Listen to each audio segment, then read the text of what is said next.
राज्यातल्या सरकारी कर्मचाऱ्यांसंदर्भात जुन्या पेन्शन योजनेचा अहवाल सरकारकडे आलाय। आता 14 डिसेंबरच्या आत निर्णय घ्या, नाहीतर सर्व कर्मचारी बेमुदत संपावर जाणार, असा इशारा कर्मचारी संघटनांनी दिलाय। पाहूया। त्यांनी तात्काळ जुनी पेन्शन महाराष्ट्रामध्ये लागू करावी। तो संप आम्हाला 14 डिसेंबर पासून पुनश्च आम्हाला करावा लागेल। वर्षाच्या सुरुवातीलाच महाराष्ट्रात ज्या जुन्या पेन्शनचा मुद्दा गाजला, ज्यामुळे भाजपचा शिक्षक आणि पदवीधरच्या निवडणुकीत पराभव झाला, तो मुद्दा आता पुन्हा वर आलाय। सरकारी कर्मचाऱ्यांच्या जुन्या पेन्शनबाबतचा अहवाल सरकारकडे सुपूर्द करण्यात आला। माजी सनदी अधिकारी सुबोध कुमार, सुधीर श्रीवास्तव आणि केपी बक्षी यांची समिती सरकारनं मार्च 2023 मध्ये गठीत केली होती। या समितीनं मंगळवारी हा अहवाल उपमुख्यमंत्री आणि अर्थमंत्री अजित पवार यांच्याकडे सोपवलाय। आता सरकारनं जुन्या पेन्शनवर 14 डिसेंबर पर्यंत निर्णय घ्यावा, नाहीतर बेमुदत संपाचा इशारा कर्मचारी संघटनेनं दिलाय।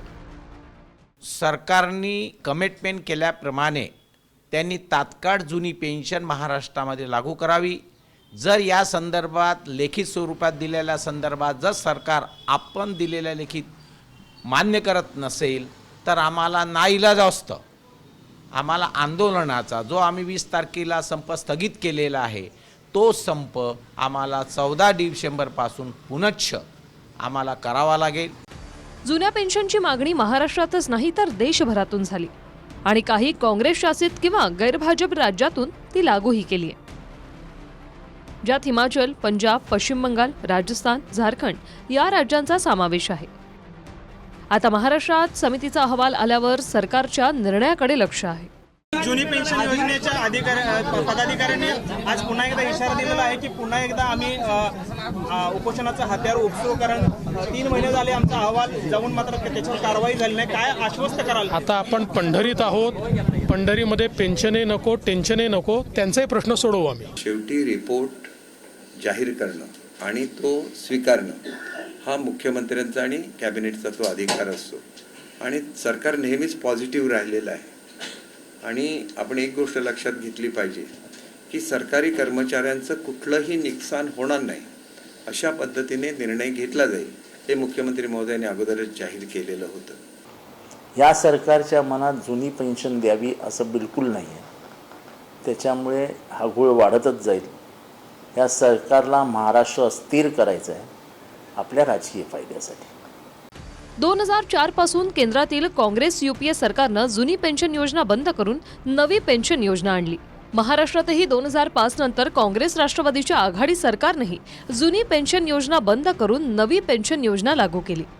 आता या दोन्ही योजनेतला फरक म्हणजे हाती येणारी अंशतः रक्कम। जुन्या पेन्शन योजनेत कर्मचारी निवृत्त झाल्यानंतर पगाराची निम्मी रक्कम पेन्शन म्हणून मिळायची, तर नव्या पेन्शन योजनेत साधारण पगाराच्या 8% रक्कम मिळते।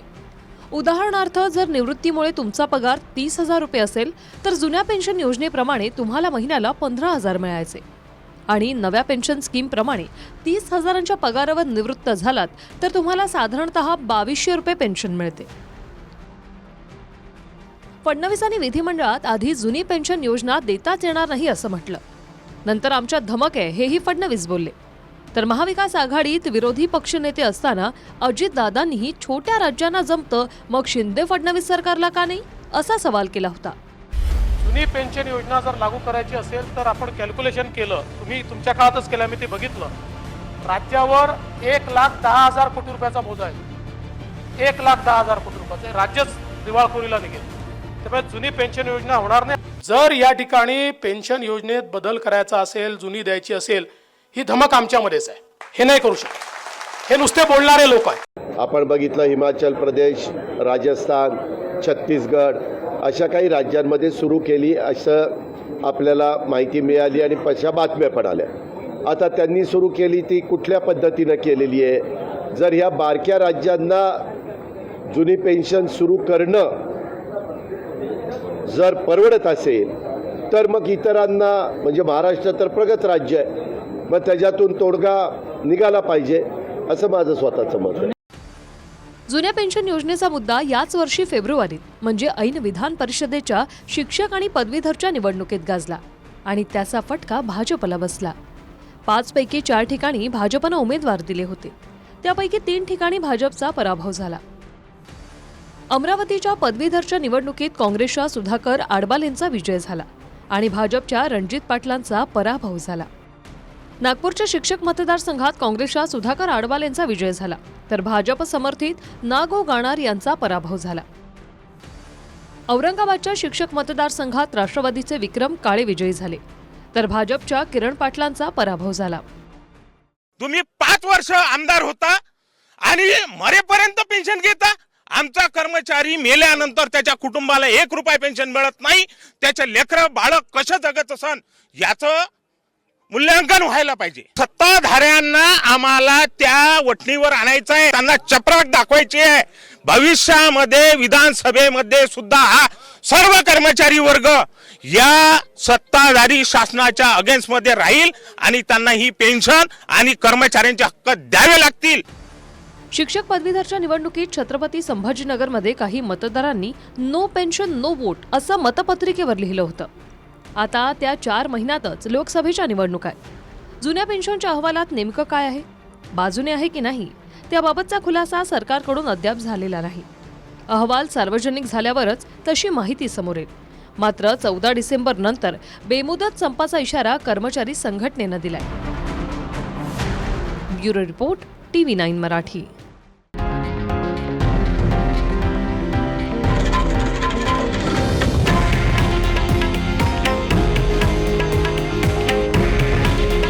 हे आहे देशातील नंबर 1 न्यूज नेटवर्क आणि आपण पाहत आहात TV9 मराठी. काळजी तुमची, हित महाराष्ट्राचं.